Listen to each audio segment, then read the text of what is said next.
Hola, hola compañeros y compañeras, ya estamos aquí nuevamente con nuestra clase de teoría política.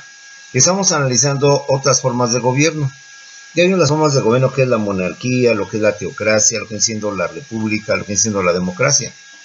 Sin embargo, hay gobiernos que de acuerdo a su tendencia ideológica o de acuerdo a su ideología, o como muchos dicen, de acuerdo a su régimen económico, hablamos de gobiernos socialistas y de gobiernos capitalistas. Por tanto, hablamos de países que son capitalistas y hablamos de países que son socialistas. Obviamente, el prototipo de país capitalista pues es Estados Unidos. Y el ícono o prototipo de país socialista, bueno, más bien dicho, era la Unión de Repúblicas Socialistas Soviéticas.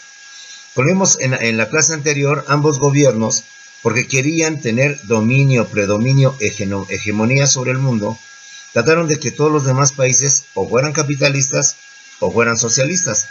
De tal manera que en los años posteriores a la Segunda Guerra Mundial, los años 50, 60, 70 y parte de los 80, el mundo se dividió en países socialistas y en países capitalistas. Los capitalistas, reitero una vez más, encabezados, liderados obviamente por el prototipo de país capitalista que es Estados Unidos. Y los países socialistas por el entonces país llamado Unión de Repúblicas Socialistas Soviéticas, o simplemente la URSS. Pero al final la URSS, o al menos demostró que el socialismo no era tan bueno como se pretendía o se pensaba. La URSS cayó en crisis, la URSS se tuvo que desintegrar. Parte de esto tuvo que ver su presidente o su ministro Mikhail Gorbachev, quien llevó a cabo reformas y por tanto acabó con lo que viene siendo el socialismo. Sin embargo, a pesar de que el principal exponente del socialismo se desintegró, todavía quedaron y actualmente existen algunos países de tendencia socialista. Ya no al 100%, pero sí mantienen en alto porcentaje esta tendencia. Entre otros está obviamente lo que es Corea del Norte. Por eso los constantes conflictos entre Estados Unidos y Corea del Norte. China también, aunque China también tiene, vamos a decir, un gobierno mixto. Parte es capitalista y parte es socialista. La misma Rusia, lo que quedó de la URSS, la Rusia o Federación Rusa, tiene esa misma cualidad. Es un gobierno mixto que parte es socialista y parte es capitalista. Un gobierno socialista en América sigue siendo Cuba, y se supone que viene siendo también lo que es Venezuela y lo que es Nicaragua, aunque con algunas variantes. En la mayoría de los países tienen esa cualidad, son partes socialistas y parte capitalistas, es decir, no se mantiene ahorita, salvo Estados Unidos, un país 100% socialista, sino que tiene aspectos socialistas, aspectos capitalistas. Afortunadamente terminó la famosa Guerra Fría, desaparece la URSS, y entonces los países se mantienen nuevamente como antes. Nada más que ahora ya no son divididos entre países de Oriente y países de Occidente, sino son países del norte y países del sur. Los países del norte son los países con mejor desarrollo, con mejor economía, con mayor progreso. Si usted analiza y ve un mapa mundi mentalmente, verá que ahí está Estados Unidos, está también lo que es Rusia, está lo que viene siendo Alemania, Inglaterra, Francia, ¿sí?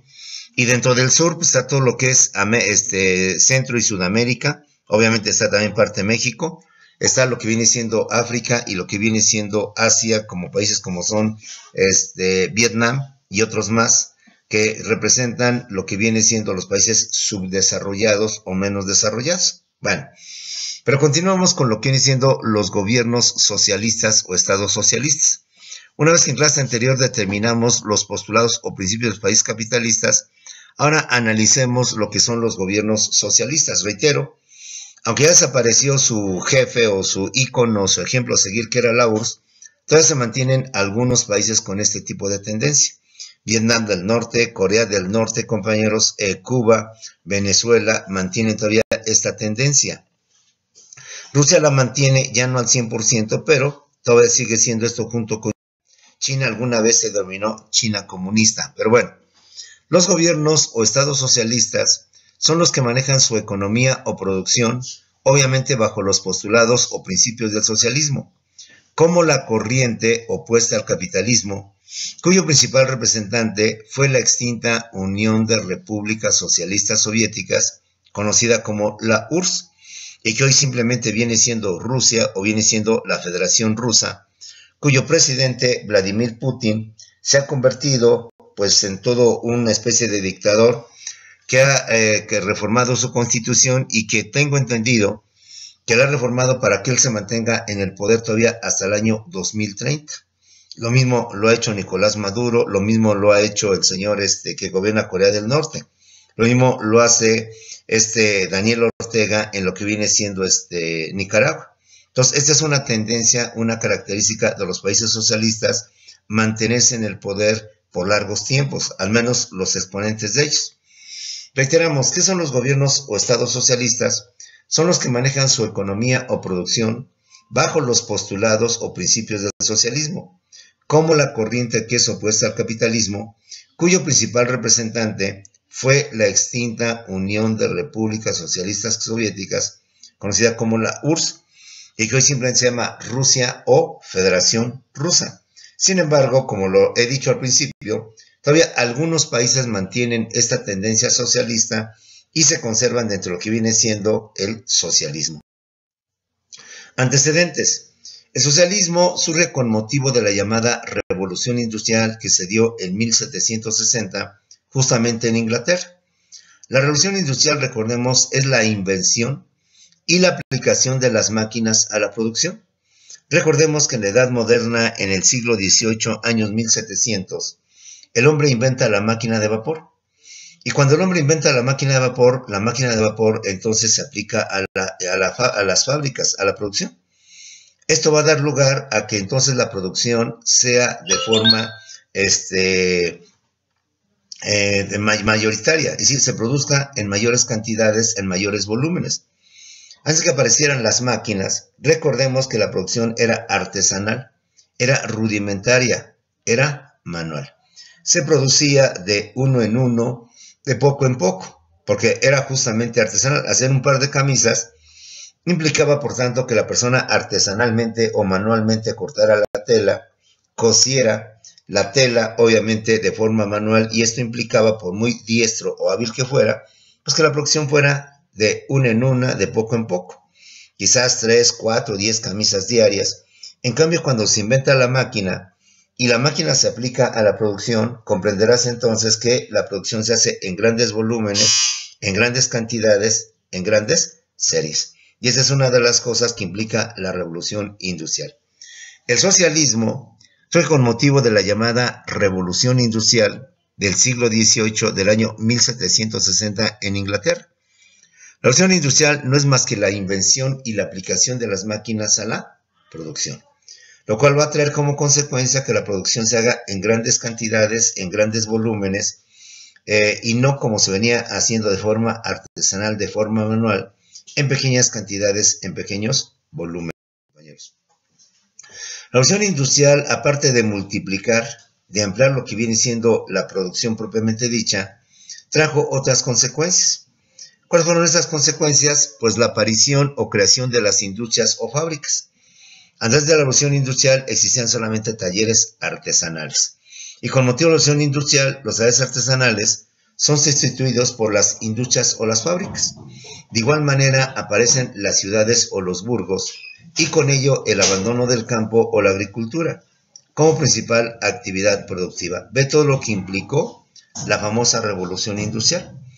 Hasta antes de la revolución industrial, reitero, existían solamente talleres artesanales, donde de forma artesanal o manual, mejor dicho, los obreros, o mejor dicho, los artesanos trabajaban, producían, elaboraban pues, productos, camisas, pantalones, zapatos, etcétera, etcétera, todo era artesanal.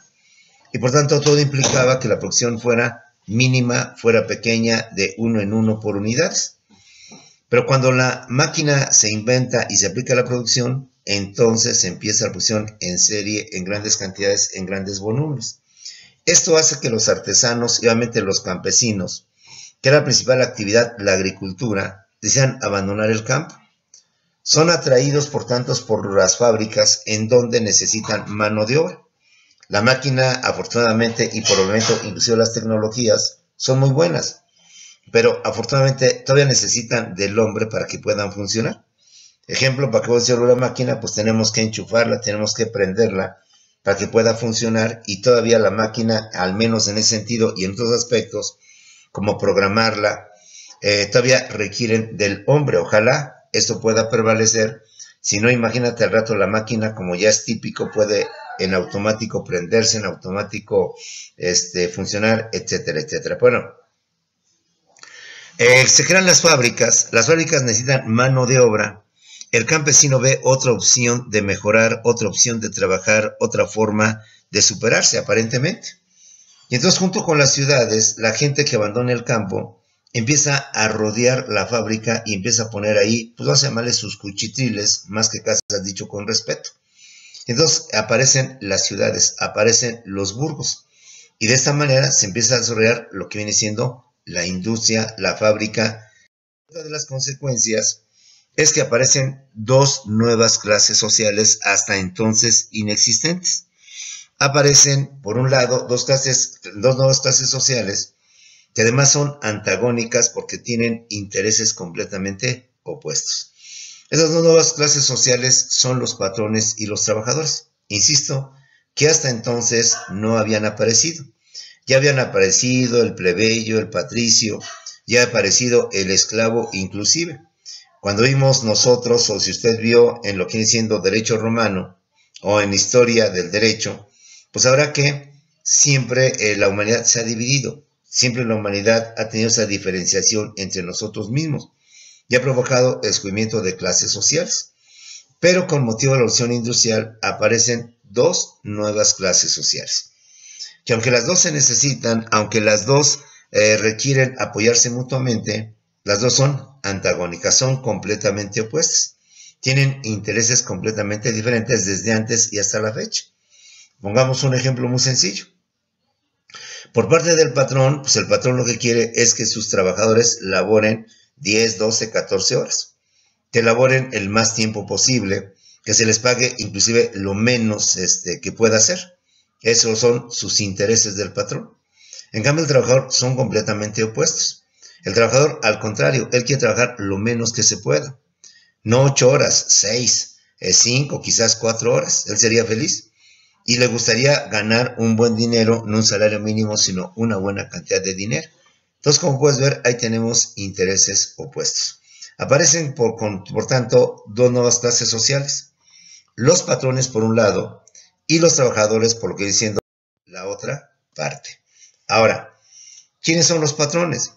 Los patrones, también llamados capitalistas o burgueses, son los dueños y propietarios de las fábricas, y con ello propietarios de la maquinaria, del equipo y del capital y del dinero. Son, por tanto, los que tienen el poder, son los que tienen, por tanto, el dinero, los que tienen, por tanto, la maquinaria y la fábrica. Son los poderosos. Es la nueva clase social rica, potentada, poderosa, que viene a sustituir pues a los nobles, a los príncipes, a todos aquellos que también tenían el poder, tenían la autoridad, pero que ahora se invierte, se transforma en lo que son los patrones. Quienes al tener capital lo invierten, es decir, tener dinero, lo invierten en tener máquinas, en equipo y tener, por tanto, fábricas. Y por tanto, para que estas máquinas y estos equipos empiecen a trabajar, se requiere, por tanto, pues la mano de obra se requiere, por tanto, del trabajador. Es decir, el patrón viene a sustituir al dueño del taller artesanal, al propietario del taller artesanal, que a su vez, pues dada su maquinaria, su rudimentaria maquinaria, pues no podía competir con lo que estaba avisorándose con la llamada revolución industrial. Al patrón con el tiempo también se le llama el capitalista, el burgués, el que tiene por tanto el poder económico y con el tiempo también inclusive el poder político. Los trabajadores, a los cuales también se les llama los obreros, el proletariado, y alguna vez Carlos Marx le llamó el lumpenproletariado, y que hoy también podemos llamarles como los asalariados. Son aquellas personas que al no tener nada, más que su energía, su fuerza de trabajo, sus músculos, sus brazos, sus piernas, sus manos, se alquilaban o rentaban por un pago llamado salario para laborar en las fábricas de los patrones. Los trabajadores vienen siendo los antiguos siervos, vienen siendo los antiguos esclavos. Es decir, veamos cómo el ser humano va evolucionando en su aspecto productivo, en su aspecto de actividad económica. Alguna vez se les llamó los esclavos. Los esclavos, recordemos que eran los que llevaban los trabajos más pesados de la producción. Después los esclavos se convierten en los siervos. Los siervos, aunque ya tienen libertad, ya no son como los esclavos, pues siguen trabajando tierras ajenas, el feudo, al señor feudal, para que de esta manera puedan obtener ellos una parte de esa cosecha, de esa siembra, y por tanto puedan sobrevivir. Además, el señor feudal pues les daba una parte del feudo, para que ahí pusieran su habitación o sus casas, y por tanto laboraran directamente al señor feudal. Pero con motivo de la revolución industrial, lo que era el esclavo, después en siervo, y después convertido en campesino, ahora se convierte en trabajador. Él visualiza a las empresas como una opción, como una alternativa, como una forma de trabajar y de mejorar su vida. Abandona el campo, se va a las ciudades, a los burgos. Las ciudades empiezan a crecer, los burgos empiezan a extenderse, y entonces aparece la clase trabajadora. Los trabajadores también se les llama los obreros, también se les denomina proletariado. Alguna vez Carlos Marx llamó el lumpenproletariado, y actualmente llamamos también los asalariados, compañeros, y que ahora bajo el neoliberalismo se quiso suavizar esta palabra, este antagonismo, y ahora se les llama los asociados. Walmart, Comercial Mexicana, entre otros, tengo entendido, ya a sus trabajadores no les llama así, ni tampoco les dice obreros, les dice asociados, con una forma de que no, tú no eres mi trabajador, tú eres mi asociado. Un término más familiar, un término más socializante, por así llamarlo, para evitar justamente esa lucha entre patrones contra trabajadores. El trabajador, obrero, proletariado o asalariado, como le podemos decir, pues simplemente no tiene nada, absolutamente no tiene nada. No tiene capital, no tiene equipo, no tiene maquinaria, no tiene fábrica. Lo único que tiene es su energía, su cuerpo, su fuerza, su trabajo, sus manos, sus brazos, que necesita obviamente el patrón para que pueda funcionar su empresa. Podrá tener mucho dinero, podrá tener mucho capital, contar con muchas maquinarias, pero si no tiene la mano de obra que mueva, que haga trabajar esas máquinas o que complemente a las máquinas, pues simplemente no se produce. He ahí la importancia de la relación entre el patrón y el trabajador. Ambos se necesitan, ambos son necesarios. El uno no puede vivir sin el otro. Sin embargo, sus intereses, que son opuestos, como lo vimos en el ejemplo anterior y muchos más, pues implica que entre ellos haya constantes conflictos y problemas. De ahí que con el neoliberalismo hoy hablamos de, insisto, ya no de trabajador, sino del famoso asociado. Al no tener nada, no tener dinero, no tener capital, sino solamente su cuerpo, su energía, su fuerza física, sus habilidades, sus capacidades, entonces se alquilan o rentan por un pago llamado salario. Y de esa manera poder laborar en las fábricas de los patrones.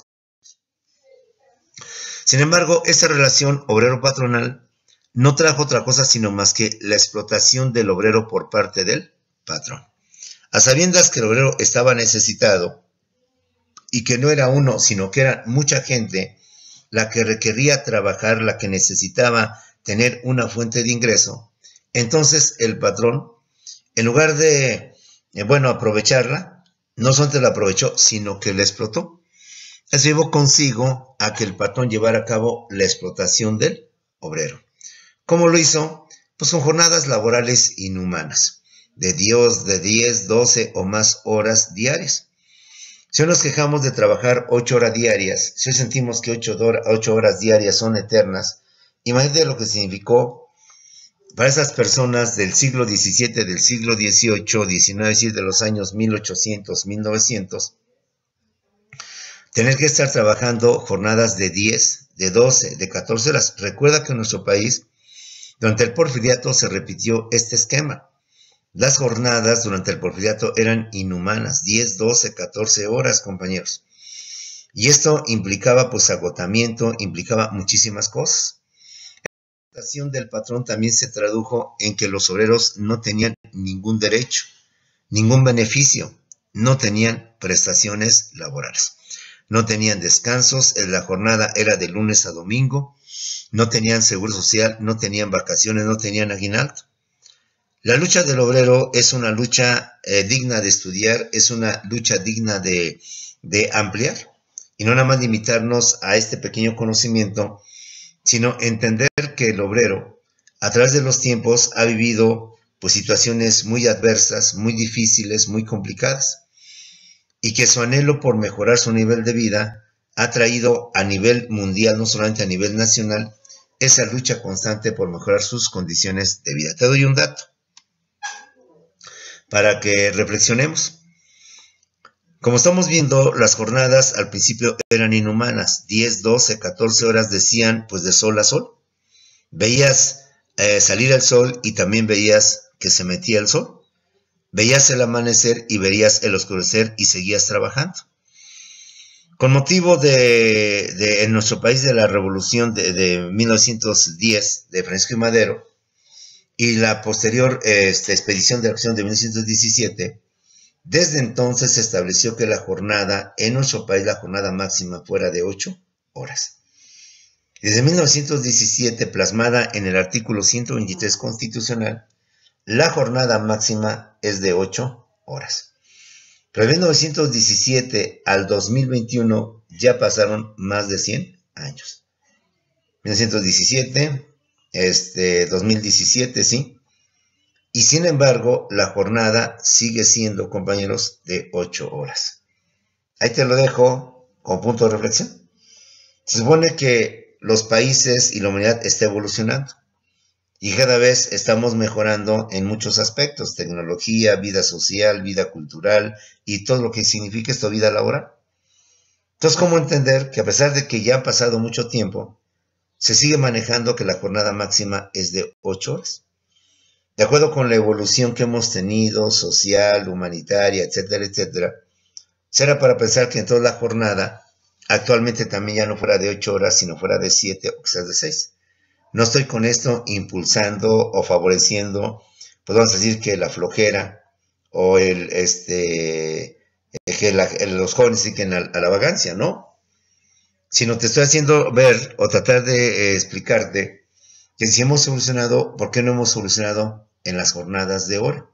Porque se mantiene todavía las 8 horas. Bueno, también tengamos presente que en aquella etapa, si un trabajador se enfermaba, que era muy seguido, porque pues no había todo equipos de seguridad, apenas estaba evolucionando el trabajo, entonces no se visualizaba las complicaciones que implicaba el ruido, que implicaba el estar respirando el aire impuro de las máquinas, el aire contaminado de las máquinas, etcétera, etcétera. Pues si el trabajador se enfermaba, pues mucho problema. El patrón no estaba obligado a darle ni tan siquiera un quinto para que fuera al doctor o se aliviara. Si el trabajador moría, el patrón no está obligado a ver por él y menos por su familia que quedaba al desamparo. Si el trabajador sufría alguna amputación de algún miembro, no sé, un dedo, una mano, un brazo, una pierna, que es típico en los famosos accidentes de trabajo, y máxime en aquella época que todavía no había normas de seguridad o medidas de higiene o de sanidad, entonces entender claramente que el patrón no daba ni un solo centavo. Como puedes ver, la lucha del trabajador ha sido un ejemplo que hay que estudiar, que hay que analizar independientemente de otras cosas y ver cómo el trabajador a través del tiempo ha ido consiguiendo sus prestaciones y que ahora nosotros que tenemos esas prestaciones pues hay que tratar de mantenerlas. Ya hemos hablado en otras clases que muchas veces el patrón nos da contratos de prestaciones profesionales, contratos de comisión, contratos por tiempo determinado, con el fin de no darnos prestaciones, con el fin de que no generemos antigüedad, no tengamos ni aguinaldo, ni utilidades, ni prima vacacional, etcétera, etcétera. Porque a través de los contratos, que no son contratos laborales, el patrón no está obligado a darlas. Y no hay forma de exigirle que las cumpla, porque simplemente es otro tipo de contrato. Entonces, como puedes ver, aparentemente hemos evolucionado, pero en algunos aspectos nos hemos dado cuenta que no hemos evolucionado. Hoy se criticó mucho a López Obrador sobre el outsourcing, sobre el intermediarismo o la subcontratación. Se negoció no al 100% porque los intereses del patrón son muy exigentes, muy especiales, y al patrón le beneficiaba el outsourcing. Pero con motivo de intermediarismo, el patrón no está obligado a darle prestaciones a aquellos que habían sido contratados por intermediarios. La relación no es conmigo, la relación fue con la empresa que te contrató para que vinieras aquí a trabajar conmigo, pero tú no eres mi trabajador, tú perteneces a otra empresa y vienes aquí a mi empresa simplemente para efectos de limpieza, de mantenimiento. En fin, todo esto, compañeros, en aquella época, como sucedió el porfiriato, no había nada, absolutamente nada. Cero descanso, cero prestaciones, nada de aguinaldo, nada de seguro social, nada de prima vacacional, simplemente había una explotación del patrón hacia él. De igual manera, los salarios eran raquíticos, eran ínfimos. Inclusive, el trabajador estaba lleno de deudas con el patrón. No te olvides que en el porfiriato vivimos mucho esa situación. Los obreros, precisamente como recibían salarios raquíticos o ínfimos, el patrón tenía ahí lo que venían siendo sus famosos, vamos a llamarle tiendas, en donde el trabajador, ante la falta de dinero, pues iba y pedía prestado, o la esposa del trabajador. Y cuando el trabajador iba a cobrar a la tienda de raya su salario, pues daba que le sacaba las cuentas. Mira, vino tu esposa, llevó 2 metros de tela, se llevó manteca. Recuerdo que en aquel tiempo era la manteca, no era el aceite el que se utilizaba para freír o para cocinar. Entonces ellos llevaron unos dulces, tú te llevaste un aguardiente, te llevaste esto. Suma total, quedabas endeudado. Y en el porfiriato las deudas pasaban a lo que venía siendo la familia. En fin, con esta situación o con estos ejemplos, debe entender la terrible situación que vivía la clase obrera, tanto a nivel mundial como a nivel nacional, en lo que se conoce como el famoso porfiriato. No había prestaciones, no había nada, simplemente el trabajador vivía en condiciones de explotación. Es por eso que surge y aparece el famoso socialismo. Es por eso que entonces empieza la lucha del obrero, del trabajador, por mejorar sus condiciones de vida y sus condiciones laborales. Y es ahí la importancia del socialismo. Y tenemos dos socialismos, el socialismo utópico y el socialismo científico. Es decir, el socialismo se entiende como la corriente opuesta al capitalismo, que como vimos en clase anterior, favorece a los potentados, favorece al patrón, favorece al burgués, favorece al capitalista y perjudica al obrero.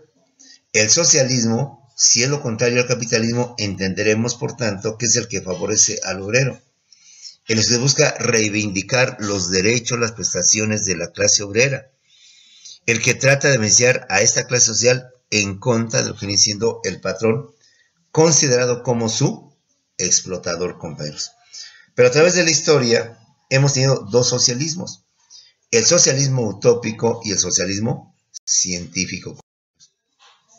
El socialismo utópico lucha por mejorar las condiciones de los trabajadores, tanto en su nivel de vida como en lo que viene siendo su vida laboral, pero lo hace de manera ficticia, de manera idealista o irreal, al pretender que los cambios se harán por la buena disposición de los patrones, por sus buenos sentimientos, así como por los propios trabajadores. Es decir, se llama utópico porque más bien es como un sueño, es como como un ideal. Querer mejorar las condiciones de la vida del trabajador, pero esperando que el patrón se toque el corazón, esperando que el patrón con sus buenos sentimientos algún día mejore las condiciones del trabajador. Por eso es utópico. Pensar que tu explotador al rato va a cambiar y va a mejorar, pues es iluso, es fantasioso, es simplemente utópico. Pensar que algún día Carlos Slim, que algún día Ricardo Salinas, que algún día los potentados, los poderosos Servitech de Bimbo, te digan voy a pagarles ahora 300 pesos diarios y no 100 y tantos diarios, que el salario mínimo va a subir, que te voy a dar no un mes de salario como la ley me exige o 45 días o 30 días, sino te va a dar 2 o 3 meses de salario, pues es utópico, es irreal, es fantasioso. Si el gobierno no les exige, no les pide, pues los patrones nunca lo van a hacer. Ahí tenemos el ejemplo del neoliberalismo desde 1988 hasta el 2018, donde los salarios subían 1 peso, 1.20, 1.50.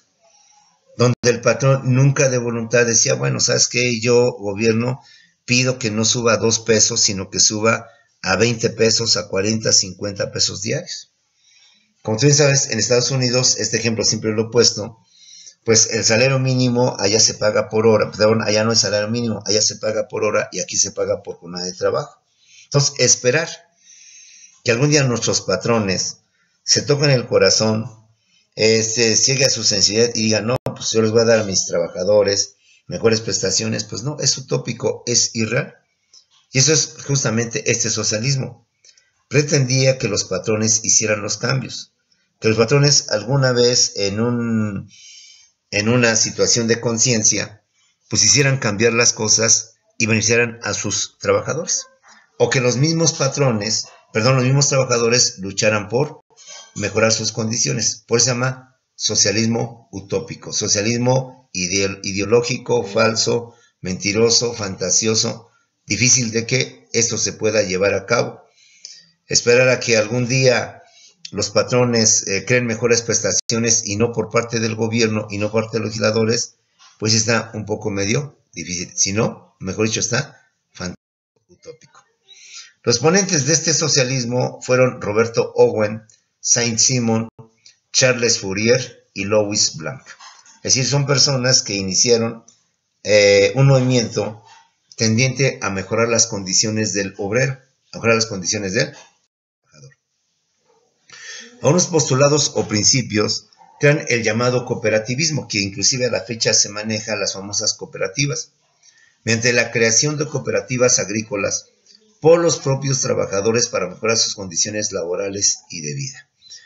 Se decía yo que el socialismo utópico no solamente esperaba que el patrón mejorara las condiciones de vida, sino que proponía que los mismos trabajadores, ellos mismos por sí mismos, mejoraran sus propias condiciones de vida. ¿Cómo? Pues a través de cooperativas. Vamos a crear cooperativas agrícolas, donde todos vamos a trabajar para nosotros, donde los propios trabajadores van a mejorar sus condiciones de vida y sus condiciones laborales. Este pensamiento fue llevado a cabo por Roberto Owen, quien mantenía o sostenía esta forma, donde el mismo trabajador de alguna manera se convertía en el mismo patrón y en consecuencia tendría a mejorar sus condiciones laborales de vida. Otros principios fueron la creación de falansterios. Los falansterios eran comunidades autosuficientes de corte idealista, sin necesidad de dinero y sin contrastes sociales entre la opulencia de los patrones y la miseria y explotación de los trabajadores, desapareciendo la propiedad privada y las clases sociales. Charles Fourier. Es decir, igual es algo utópico, es algo fantasioso, es algo que aunque teóricamente es bueno, aunque teóricamente se escucha bonito, se escucha precioso, no deja de ser fantasioso y real, en donde todos cooperemos, todos nos apoyemos, donde no haya potentados, no haya ricos, no haya pobres, donde no haya desigualdad social, donde todos trabajemos para todos, donde incluso no haya dinero, no haya ningún tipo de contrato, entre ellos tienen dinero, yo no tengo dinero. Pues suena bonito, sí, nadie lo duda, suena precioso. Pero ya en la realidad, como pues sabemos que esto no es más que una utopía, un sueño difícil de realizar. Lo hemos dicho y por eso está el derecho. Si socialmente no nos sabemos comportar, usted y yo, si socialmente no sabemos vivir en sociedad constantes problemas, conflictos, despropósitos entre nosotros, y no solo a nivel social, lo digo con mucho respeto, entre la familia. Digo, yo espero que no pase en su familia, y lo digo con mucho respeto, pero hay problemas en la familia. Entre los esposos, la prueba, los divorcios. Entre los padres con los hijos, la incomprensión, que no me entiendes, que no me escuchas, etc.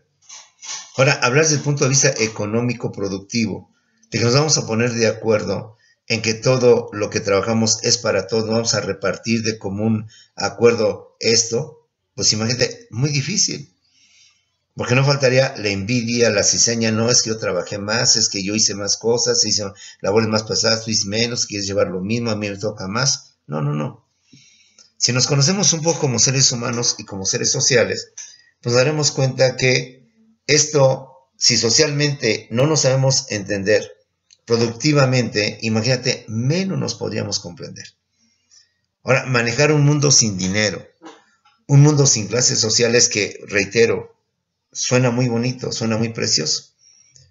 Pero llevarlo a la práctica, que no haya clases sociales, ni tú más, ni yo menos, ni tú clase alta, ni yo clase baja, ni tú rico, ni yo pobre, pues no deja de ser, insistimos, algo difícil de realizar, algo como un sueño, como algo utópico. De ahí el nombre de socialismo utópico. Las ideas maravillosas, el pensamiento claro, el pensamiento muy humanitario, pero los hechos, en realidad, pues difícil de llevarse a cabo, difícil de concretizarse. Insisto, si socialmente no hemos superado esa situación, si socialmente como personas, como países, como estados, estamos en constante conflicto, entonces repartirnos lo que producimos entre todos, repartirnos las ganancias que obtuvimos con motivo de nuestro trabajo, pues yo creo que eso complicaría más la vida y haría más difícil la vida. Por eso a este socialismo se llama utópico, irreal, fantasioso, difícil de llevarlo a cabo. Otro aspecto más es el establecimiento de un nuevo orden social utópico, basado en la abolición de las clases sociales y la coexistencia de patrones y trabajadores. Esto lo dijo Saint-Simon, o así como la creación de talleres para obreros lo dijo Louis Blanc. Caemos a lo mismo, a las cooperativas, a los falancerios y demás otras situaciones. Todo precioso. Todo suena maravilloso. Un mundo, una sociedad sin clases sociales, donde coexistimos armoniosamente o armónicamente patrones y trabajadores, donde mutuamente nos ayudamos, donde mutuamente nos beneficiamos, pues suena bastante bonito. Pero como es bastante bonito y difícil, dado que nos comprendemos y entendemos como humanidad, pues entenderemos entonces que esto no es sino más que una utopía, un sueño, una fantasía, algo difícil de realizar, algo difícil de concretizar, algo que en teoría es maravilloso, pero que en la práctica resultaría irrealizable, porque difícilmente los seres humanos, a pesar que tenemos el carácter de ser seres sociales, de ser seres racionales, seres pensantes, seres reflexivos, no hemos sabido convivir, no hemos sabido vivir en sociedad. En pleno siglo XXI, donde se habla de tecnología, se habla de progreso, se habla de desarrollo, se habla de descubrimiento, se habla de llegar inclusive a la luna, llegar ya a Marte y cosas por el estilo, pues resulta que internamente o dentro de nosotros todavía tenemos un atraso o un retroceso de miles de años, quizás igual, semejante, parecido al del hombre primitivo, quizás similar a los llamados salvajes, hombres primitivos salvajes, que al no tener un indicio de sociabilidad o de cultura, pues provocaron situaciones como la ley del talión, ojo por ojo, diente por diente, como la venganza como una forma de aplicar la justicia o hacer la justicia. En fin, estamos viendo cómo aparecen un fenómeno llamado revolución industrial y cómo con motivo de ese fenómeno llamado revolución industrial surgen ciudades, surgen los burgos, surgen las fábricas, surgen las industrias y con ello surgen dos nuevas clases sociales, los patrones y los trabajadores. Y esta historia pues va a darte a entender o va a hacer que comprendas mejor lo que es socialismo y lo que es capitalismo. Ya vimos en clase anterior que el capitalismo busca el beneficio del patrón, el beneficio del burgués, del capitalista. Y los países que llevan esta tendencia van a favorecer siempre al inversionista, al empresario, al gran comerciante, a los grandes monopolios que realizan todo este tipo de cuestiones.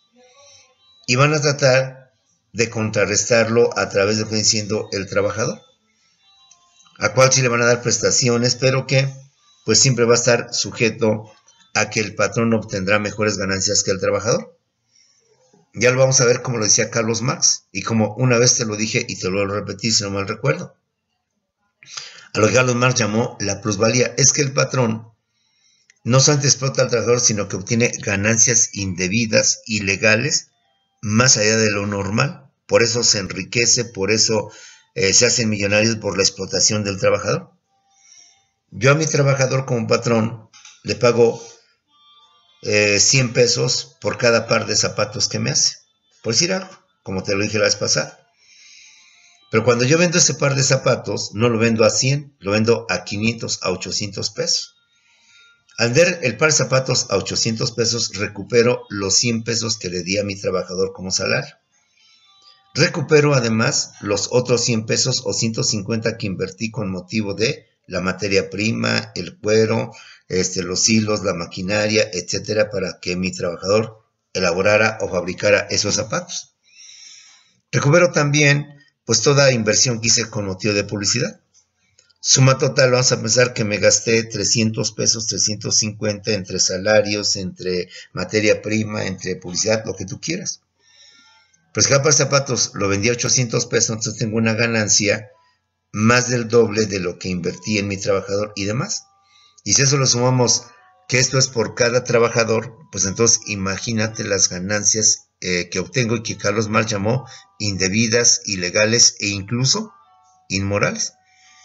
Y que esa ganancia indebida, inmoral, ilegal por parte del patrón hacia su trabajador se le conoce con la famosa plusvalía, compañeros. Y esta situación o esta desigualdad entre patrón y trabajador, como la hubo entre el esclavo y el amo, entre el siervo y el señor feudal, va a provocar entonces que surja una corriente llamada socialismo. Una corriente que va a luchar por el trabajador, que va a reivindicar sus prestaciones, sus derechos, y que va a tratar de mejorar sus condiciones de vida y sus condiciones laborales. Justamente o precisamente para que el trabajador pueda accesar o a tener ese mejor nivel de vida. Pero como estamos viendo, en una primera parte aparece un socialismo irreal, fantasioso, difícil de llevarse a cabo por las ideas que exponían que era el socialismo utópico, con Louis Blanc, con Fourier, con Saint-Simon y con los exponentes. Pero también vamos a ver que hay otro socialismo que es el socialismo científico, más agresivo, más violento, más realista, pero con la intención que, al igual que el socialismo utópico, mejorar las condiciones de vida, mejorar la situación laboral de los trabajadores.